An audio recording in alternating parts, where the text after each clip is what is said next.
What'll happen if they try to raid this place? We'll defend it. That's all there is to it. If you come out after us, bring extra body bags. Those who live by the sword will die by. In January 2016, an extraordinary chapter in American law enforcement quietly concluded in Trinidad, Texas.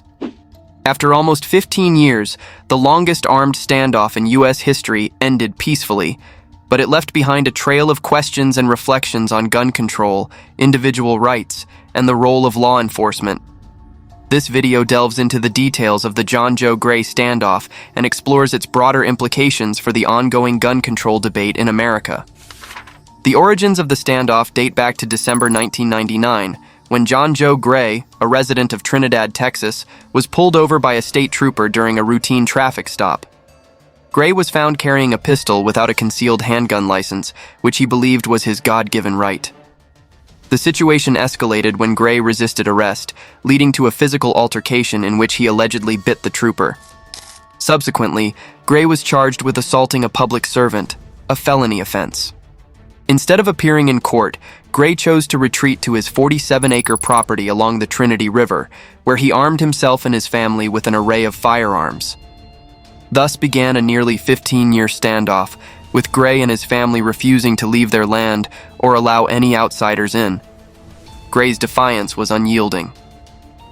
In a 2000 interview with ABC News, he famously stated, "If they come out after us, bring extra body bags. Those who live by the sword will die by the sword." If they try to raid this place? We'll defend it. That's all there is to it. If you come out after us, bring extra body bags. Those who live by the sword will die by. This declaration set the tone for the standoff, showcasing Gray's readiness to defend his perceived rights at all costs. During this period, Gray, his children, grandchildren, and friends patrolled their property, armed with pistols and rifles. The family lived in isolation, prepared for a confrontation that, fortunately, never came to pass. National Geographic, which took 2 years to gain the family's trust, documented their story, revealing a life of constant vigilance and preparedness. Gray told National Geographic, "We've never shot no one yet, but they know if they come on us, they'll be surprised what's going to happen to them." The property itself became a makeshift fortress. Gray and his family erected barriers and fortified their home, making it difficult for anyone to approach undetected. The family practiced regular drills, ensuring that everyone knew their role in case of an attempted breach. Over the years, Gray's children and grandchildren grew up in this environment, learning to handle firearms from a young age and living with the constant expectation of a possible raid. The felony charge against Gray for assaulting a peace officer was dismissed in December 2014 when the district attorney left office. This decision effectively removed the immediate legal threat to Gray, although he remained a fugitive in the eyes of the law until that point. Henderson County Sheriff Ray Nutt expressed relief at the dismissal, noting that it reduced the potential for violence. "Yeah, it takes pressure off people, and it may take pressure off them," Nutt said.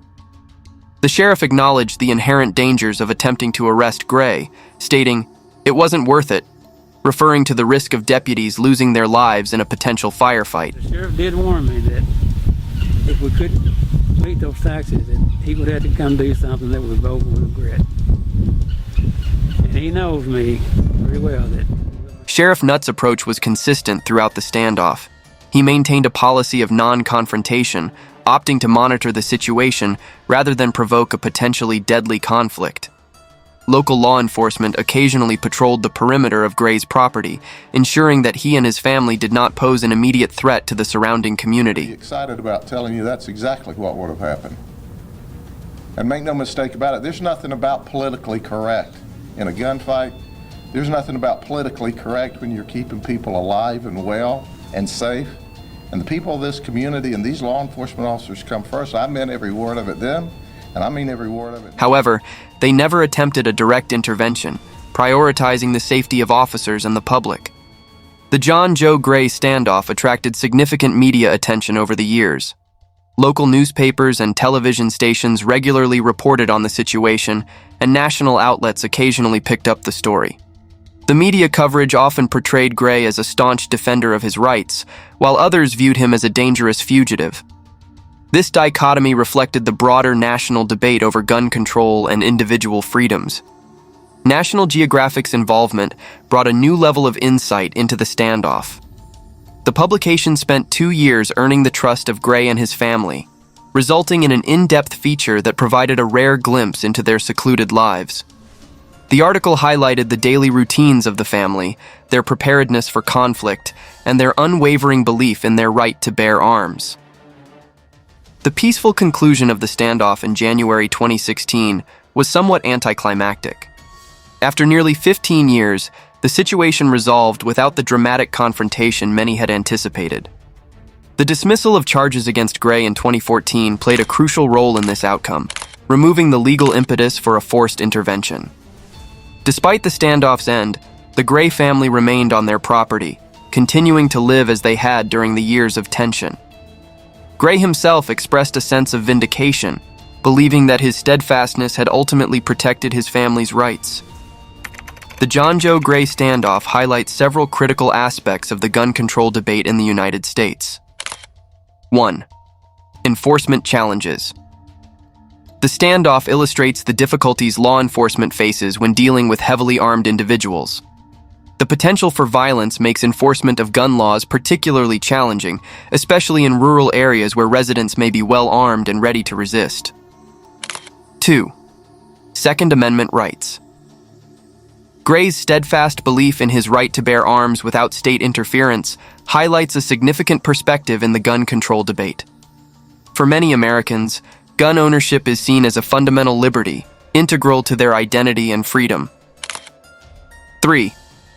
Public safety concerns. The prolonged standoff raised serious concerns about public safety. Law enforcement's cautious approach was aimed at avoiding casualties, but it also meant that an armed fugitive remained at large for years, posing a potential threat to the community. What about this? A surveillance camera mounted on a trailer belonging to the sheriff's department. Well, this is a war, though, you understand? So It was found near the Gray's property just a few weeks ago. covert operations. You gotta be kidding. 4. Judicial outcomes. The eventual dismissal of charges against Gray can be seen as a pragmatic decision to de-escalate a potentially violent situation. However, it also raises questions about the rule of law and accountability, especially when faced with armed resistance. The John Joe Gray standoff is more than just a footnote in American history. It is a vivid illustration of the complexities surrounding the gun control debate. It highlights the delicate balance between enforcing the law and ensuring public safety in a nation where the right to bear arms is deeply ingrained. As America continues to grapple with issues of gun control, the lessons from the Gray standoff remain relevant, reminding us of the challenges and controversies that define this critical debate.